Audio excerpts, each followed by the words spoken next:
വിമർശനങ്ങളായിരുന്നു ഒരു സമയത്ത്.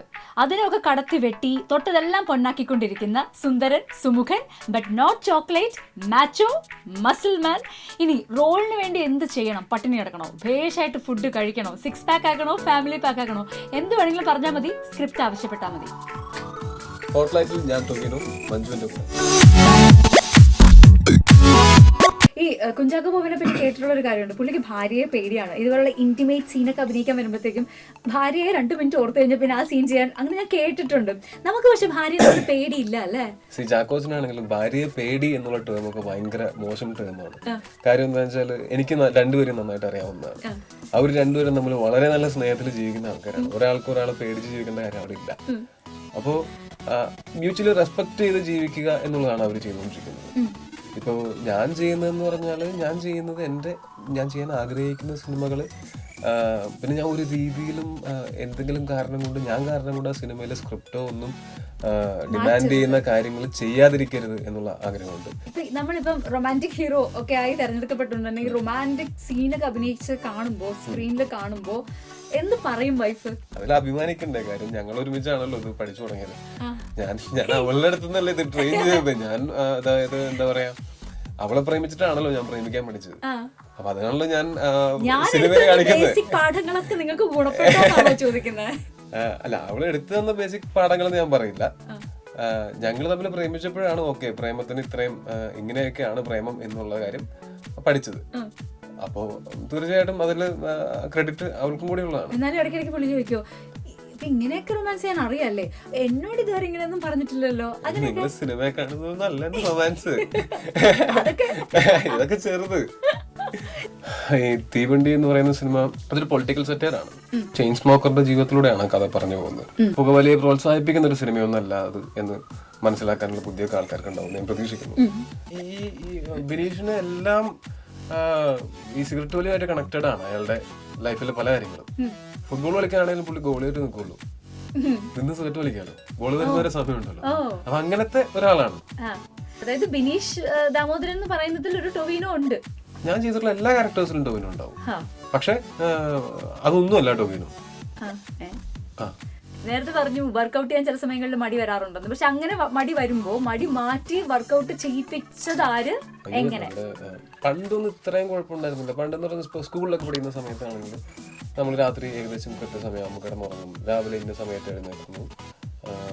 സ്കൂളിലൊക്കെ പോയി കഴിഞ്ഞ് പ്ലസ് 2 പഠിക്കുമ്പോഴാണ് ക്ലാസ് കഴിഞ്ഞ് തിരിച്ചു വന്നിരുന്നത് നേരെ ജിമ്മിലേക്കാണ്. അന്ന് എന്താ പറയാ, വർക്കൗട്ട് ചെയ്യുന്നത് വൈകുന്നേരം ആകുമ്പോൾ എനിക്ക് വലിയ കുഴപ്പമില്ല. രാവിലെ നേരത്തെ വർക്കൗട്ട് ചെയ്യാനൊക്കെ പറയുമ്പോഴാണ് ഈ ഭയങ്കരമായിട്ടുള്ള മടി വരുന്നത്. അപ്പൊ എനിക്ക് ഇപ്പോഴും പലപ്പോഴും ഷൂട്ടിംഗ് ഉള്ള സമയത്ത് നമുക്ക് ഷൂട്ട് തുടങ്ങുന്നത് ചിലപ്പോൾ 6:30 ഫസ്റ്റ് ഷോട്ടൊക്കെ വെച്ച് കളയും. അപ്പൊ നമ്മൾ 6:30 ഫസ്റ്റ് ഷോട്ട് വെക്കണമെങ്കിൽ നമ്മൾ 6 മണിക്ക് റൂമിൽ നിന്ന് ഇറങ്ങണം. അപ്പൊ 5:30 എണീക്കണം. പിന്നെ ഇപ്പൊ ജിമ്മിൽ പോകും. അങ്ങനെയുള്ള ദിവസങ്ങളിൽ 4:30 ചിലപ്പോൾ ജിമ്മിൽ പോകേണ്ടി വരും. അങ്ങനെയുള്ള സമയത്താണ് ഏറ്റവും കൂടുതൽ മടി അനുഭവപ്പെടുക. അപ്പോൾ എൻ്റെ ട്രെയിനർ ഉണ്ട് ഷൈജൻ വരും. എല്ലാ സെറ്റിലും കൂടെ വരും. എല്ലാ സെറ്റിലും ഇല്ല, നമുക്ക് ചില സമയത്ത് വർക്കൗട്ട് ചെയ്യണം എന്നുള്ള ആവശ്യം വരുന്ന സമയത്ത് ഷൈജന്റെ അടുത്ത് പറയും, അങ്ങനെ ഷൈജൻ വരും.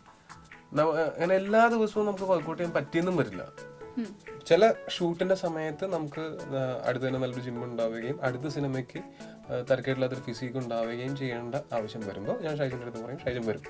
ഷൈജൻ വന്നു കഴിഞ്ഞാൽ എനിക്കറിയാം ഞാൻ എത്ര മടി പിടിച്ചാലും എത്ര എന്തൊക്കെ പറഞ്ഞാലും ഷൈജൻ ജിമ്മിൽ കൊണ്ടുപോയിട്ടേ അടങ്ങും എന്ന് എനിക്കറിയാം. എനിക്ക് വേണ്ടതും ആ ഒരു മോട്ടിവേഷനാണ്. ചക്കിക്കൊത്തൊരു ചങ്കരൻ എന്ന് പറയുന്ന പോലെ എനിക്കിഷ്ടമുള്ള കോംബോ. എനിക്ക് പൊതുവെ അങ്ങനെ ഭയങ്കര ചോറ് ഇഷ്ടമുള്ള ആളൊന്നും അല്ല ഞാൻ.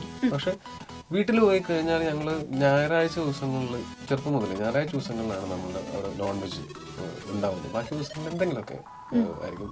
ഞായറാഴ്ച എന്തായാലും ഒരു ചിക്കൻ കറി എന്തായാലും. അപ്പൊ രാവിലെ ഈ സൺഡേ കാറ്റീസിനൊക്കെ പോകുന്ന പരിപാടി.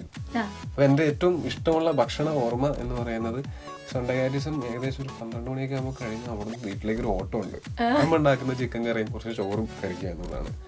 ആ ചിക്കൻ കറി ഉണ്ടെങ്കിൽ എന്തോരം ചോറ് വേണമെങ്കിലും ഉണ്ടാവും. ഈ ഒരു ഫുഡ് കിട്ടാൻ വേണ്ടി ഞാൻ എവിടെ വേണമെങ്കിലും യാത്ര ചെയ്യും. ഈ തലശ്ശേരിയിലൊക്കെ പോയിട്ട് ചിക്കൻ ബിരിയാണി കഴിച്ചിട്ട് വന്ന ദിവസങ്ങളൊക്കെ ഉണ്ട്. എന്ത് പറഞ്ഞാലും ചിക്കൻ ഇല്ലാതൊന്നും ഇല്ല. മട്ടൻ ബിരിയാണി ആണെങ്കിൽ ഓക്കെ. തലശ്ശേരിയിൽ അല്ലെങ്കിൽ ഇപ്പൊ നമ്മളിപ്പോ മലബാർ ഏരിയയിൽ പോയി കഴിഞ്ഞാൽ ഭക്ഷണങ്ങൾ ഭയങ്കര നല്ലതാണ്. നമ്മൾ അങ്ങനെ കഴിക്കാൻ വേണ്ടി മാത്രം പോകുന്ന സുഹൃത്തുക്കളുണ്ട്. അങ്ങനെ ഞാനും കൂടെ പോയിട്ടുണ്ട്. ഇരിങ്ങാലക്കുട രാവിലെ ഇരുന്നിട്ട് ബൈക്കൊക്കെ എടുത്ത് ഓടിച്ച് അവിടെ വരെ പോയി ഭക്ഷണം കഴിച്ച് നേരെ കുറച്ചു നേരം അവിടെ ഇരുന്നിട്ട് തിരിച്ചു വരും. ഓക്കെ, ടോവിനോട് ലവ് സീനിലേക്ക് വരാം, ലവ് ട്രാക്കിലേക്ക്.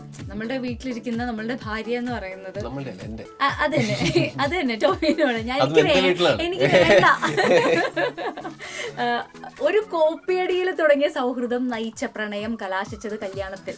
+1 ജോയിൻ ചെയ്ത സമയത്താണ് ഞങ്ങള് ഒരു ഡോൺ ബോസ്കോ എന്ന് പറയുന്ന സ്കൂളിൽ ഒരുമിച്ച് പഠിച്ചിരുന്നു. ഞങ്ങൾ 1ാം ക്ലാസ് തൊട്ട് അല്ലെങ്കിൽ LKG തൊട്ട് ഒരുമിച്ച് പഠിച്ചിരുന്ന ഒരു പറ്റം സുഹൃത്തുക്കളുണ്ട്. അപ്പൊ അതിൽ ഞങ്ങൾ കുറച്ച് ആൾക്കാർ അതേപോലെ തന്നെ ഈ പറയുന്ന സെന്റ് മേരീസ് എന്ന് പറയുന്ന സ്കൂളിൽ +1 വന്ന് ജോയിൻ ചെയ്തിട്ടാണ്. സയൻസിലും കൊമേഴ്സിലും ഒക്കെ ആയിട്ട് ഞങ്ങളൊരു 3 ഫ്രണ്ട്സ് ഉണ്ട്. ആ 3 ഫ്രണ്ട്സ് ഞങ്ങൾ 2 ഡിഫറെന്റ് ക്ലാസ്സിലായിട്ടാണ് ഞങ്ങൾ 3 പേരും പഠിക്കുന്നത്. പക്ഷേ ഈ മലയാളം ക്ലാസ്സിന് ഒരുമിച്ച് ഒരു ക്ലാസ്സിലേക്ക് വരും. അപ്പോൾ ഞങ്ങൾ അന്ന് ഒരു ദിവസം മലയാളം ക്ലാസ്സിൽ ഫസ്റ്റ് മലയാളം ക്ലാസ് +1 ഞാൻ മലയാളം ക്ലാസ്സിൽ വന്നിരിക്കുന്നതെന്ന് വെച്ചാൽ ഞാൻ ഒരു ഡിവിഷൻ എയിലായിട്ടാണ് ഞാൻ ഡിവിഷൻ ബിയിലേക്ക് വരാം. അപ്പോൾ ഡിവിഷൻ ബിയിൽ പഠിക്കുന്ന ഞങ്ങളൊരു സുഹൃത്തുണ്ട്.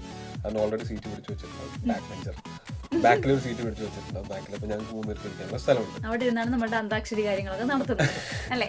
അതെ. അങ്ങനെ ഞങ്ങൾ അവിടെ ചെന്ന് ഇരുന്ന്, അതായത് ഫസ്റ്റ് തന്നെ ഈ മലയാളം ടീച്ചർ +1 പഠിക്കുന്ന പിള്ളേരോട് ഭയങ്കര അക്രമമാണ് പറയുന്നത്. അക്ഷരമാല എഴുതാനൊക്കെയാണ് പറയുന്നത്. നമ്മള് വേറെ ഉപന്യാസം എഴുതുക എന്ന് പറഞ്ഞാലും നമുക്ക് ഇത്ര ബുദ്ധിമുട്ടില്ല. പിന്നെ സില്ലി ടീച്ചർ അല്ലേ ഈ 11ാം ക്ലാസ്സിൽ പഠിക്കുന്ന പിള്ളേരെടുത്ത് 1ാം ക്ലാസ്സിലെ പിള്ളേരുടെ ചോദ്യം ചോദിക്കുന്നത്. അതായത് ഞങ്ങൾക്ക് ഉപന്യാസം എഴുതാൻ പറഞ്ഞാൽ ഞങ്ങൾ ഇന്ന് എഴുതും. പക്ഷെ അക്ഷരമാല എന്ന് പറയുമ്പോൾ വേറെ പ്രശ്നമൊന്നുമില്ല. എനിക്ക് ഉണ്ടായിരുന്ന ഒരു കൺഫ്യൂഷൻ എന്ന് പറഞ്ഞാൽ നമ്മൾ ഈ ഹിന്ദിയും ഇംഗ്ലീഷും മലയാളവും ഒക്കെ പഠിക്കുന്നതിന്റെ കാരണം കൊണ്ടുള്ള പ്രശ്നമാണ്. കൺഫ്യൂസ്ഡ് ആവുന്നതാണ്. ഇപ്പൊ അവസാനത്തെ ആണോ, ഞാൻ പറയട്ടെ, അതായത് അവസാനത്തെ ആണോ അതോ ക്ഷത്രജ്ഞ ആണോ എന്നുള്ള സംശയമാണ്. ഹിന്ദിയിലെ ക്ഷത്രജ്ഞ ആണോ? അതെ. അപ്പൊ അത് ഏകദേശം ഒരേപോലെയാണല്ലോ ഇതിന്റെ ഈ പറയുന്ന നമ്മൾ പഠിക്കുന്ന ഈ ടേബിൾ. അപ്പൊ അങ്ങനെ ഒരു ചെറിയ കൺഫ്യൂഷൻ ഉണ്ടായപ്പോ എന്ത് പറയണമെന്ന് അറിയാൻ പാടില്ലാണ് ഞങ്ങൾ എല്ലാവരും ഇങ്ങനെ. ഞങ്ങൾ അത്യാവശ്യം നല്ല മാർക്കോട് കൂടിയിട്ട് 10ാം ക്ലാസ് പാസ്സായിട്ട് വന്നിരിക്കുന്ന ആൾക്കാരുമാണ്. നാളെ കിടാൻ പറ്റില്ല. അങ്ങനെ ഇരിക്കുമ്പോഴാണ് നോക്കുമ്പോഴുണ്ട് അപ്പുറത്ത് ഒരു പെൺകുട്ടി കൃത്യമായിട്ടല്ല എഴുതി വെച്ചിട്ട് പാനിലെ ടോപ്പ് ഇട്ട് പാന അതിന്റെ മുകളിൽ വെച്ച് ഇങ്ങനെ ഇരിക്കുന്നു. അപ്പോ ഞങ്ങൾ അങ്ങനെ കാണിച്ചു തരാമോ എന്ന് പറഞ്ഞിട്ട് ഞങ്ങൾക്ക് ഈ ഒരു കൺഫ്യൂഷൻ ഉണ്ടായിരുന്നുള്ളൂ. പൃഥ്വിരാജ് തന്ന എന്തോ ഒരു ഉപദേശമാണ് ലൈഫ് ടേൺ ചെയ്തതെന്ന് കേട്ടിട്ടുണ്ട്. അപ്പൊ പുള്ളി പറഞ്ഞത് ഓക്കെ, ഇതിൽ നീ നന്നായിട്ട് ചെയ്തിട്ടുണ്ട്, പക്ഷെ ഇനി നീ ക്യാരക്ടേഴ്സ് ചൂസ് ചെയ്യുമ്പോൾ നന്നായിട്ട് ശ്രദ്ധിക്കണം എന്ന് പറഞ്ഞു. അപ്പം ഞാൻ പറഞ്ഞു, പക്ഷെ അപ്പോഴും എൻ്റെ ഉള്ളിലെന്ന് വെച്ചാൽ ഞാൻ ചെയ്തിരിക്കുന്ന ഒരു സഹനടൻ വേഷമാണ്. ഓക്കെ, ഒരു നല്ല സഹനടൻ വേഷം ചെയ്തു. അപ്പോൾ ഇനി കുറേ നല്ല സഹനടൻ വേഷങ്ങൾ ചെയ്യാൻ പറ്റുമായിരിക്കും, അങ്ങനെയുള്ള ഓഫേഴ്സ് വരുമായിരിക്കും എന്നാണ് എൻ്റെ മനസ്സിലുണ്ടായിരുന്ന ഒരു ജഡ്ജ്മെൻറ്റ്. പുള്ളി പക്ഷെ പറഞ്ഞു, നിനക്ക് ഈ സിനിമ കഴിഞ്ഞിട്ട് വരാൻ പോകുന്നത് ഭൂരിഭാഗവും നായക വേഷങ്ങളായിരിക്കും. അത് നീ ഒരു സിനിമ സ്വന്തമായിട്ട് ഷോൾഡർ എടുത്ത് വെക്കുമ്പോൾ ഏറ്റവും നല്ല സിനിമകൾ നോക്കി ചെയ്യുക. മാനേജറൊക്കെ ഉണ്ടോ? ഇല്ല. മാനേജർ എന്ന് പറഞ്ഞു കഴിഞ്ഞാൽ എൻ്റെ സിനിമ സംബന്ധമായിട്ടുള്ള കാര്യങ്ങളൊക്കെ ഞാൻ തന്നെയാണ്. അതൊക്കെ ഞാൻ തന്നെയാണ് ചെയ്യേണ്ടത് എന്നാണ് ഞാൻ വിശ്വസിക്കുന്നത്. കാര്യം എനിക്ക് പല കാര്യങ്ങളും ഞാൻ ഡയറക്റ്റ്ലി ചെയ്തതിൽ എനിക്കൊരു സമാധാനം ഉണ്ടാവില്ല. അങ്ങനെ നമ്മൾ തമിഴിലെത്തി നിൽക്കുകയാണ്. തമിഴ് ഇൻഡസ്ട്രി എങ്ങനെയുണ്ട് ഇപ്പൊ ഇതുവരെ? നമ്മളുടെ ഒരു ഭയങ്കര രണ്ടും തമ്മിലുള്ള ഒരു വ്യത്യാസം.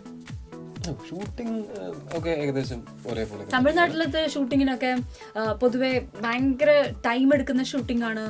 ഞാനിപ്പോ ഞാൻ 1 ഡേ ഷൂട്ട് ചെയ്തത് അത് അത്രയ്ക്കും സമയമൊന്നും എടുത്തില്ല. ബാലാജി മോഹൻ ഭയങ്കര ഫാസ്റ്റ് ആണ്. ഒരു എഡിറ്ററിന്റെ പോയിന്റ് ഓഫ് വ്യൂലാണ് പുള്ളി ആ സിനിമ മേക്ക് ചെയ്തുകൊണ്ടിരിക്കുന്നത്. പുള്ളി എഡിറ്റർ ആയിട്ടാണ് സ്റ്റാർട്ട് ചെയ്തത് കരിയർ. ഭയങ്കര ഫാസ്റ്റ് ആണ്.